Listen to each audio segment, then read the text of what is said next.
বাড়িতে কাঁচ ভেঙেছে, ভয় পাবেন না, বিপদ কেটেছে আপনার।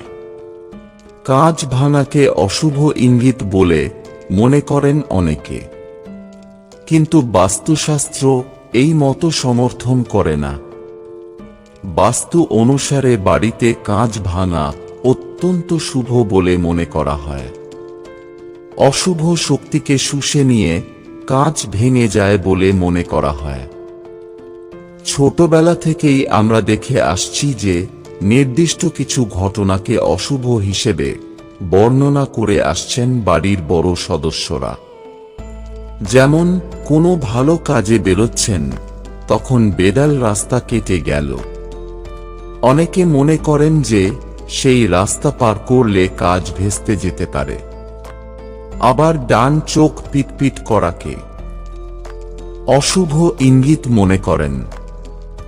শুধু তাই নয়, দুধ ফোটানোর সময় তা উথলে পড়ে গেলে সকলে মনে করতে শুরু করে যে নিশ্চয়ই খারাপ কিছু ঘটবে। এমনই একটি প্রচলিত অশুভ ঘটনা হল কাঁচ ভেঙে যাওয়া। এই কাঁচ ভেঙে যাওয়াকে অনেকে অশুভ মনে করেন। তাদের ধারণা এর ফলে অদূর ভবিষ্যতে সমস্যায় পড়তে পারেন। পরিবারের সদস্যরা। ১. বাস্তুশাস্ত্র অনুযায়ী বাড়ির কাঁচ বা আয়না হঠাৎই ভেঙে গেলে বুঝবেন বাড়িতে আগত কোনো সংকটকে আত্মস্থ করে নিয়েছিল ওই কাঁচ বা আয়না। কাঁচ ভেঙে যাওয়ায় সেই সংকট তৎক্ষণাৎ বাড়ি থেকে বেরিয়ে গিয়েছে। ২. বাড়িতে দরজা বা জানালার কাঁচ ভেঙে গেলে বা তাতে ফাটল দেখা দিলে তাকে অশুভ মনে করবেন না, কারণ এটি কোনো সুসংবাদের দিকে ইঙ্গিত দেয়। এমনকি এটি ধন আগমনের দিকে ইশারা করে থাকে। ৩.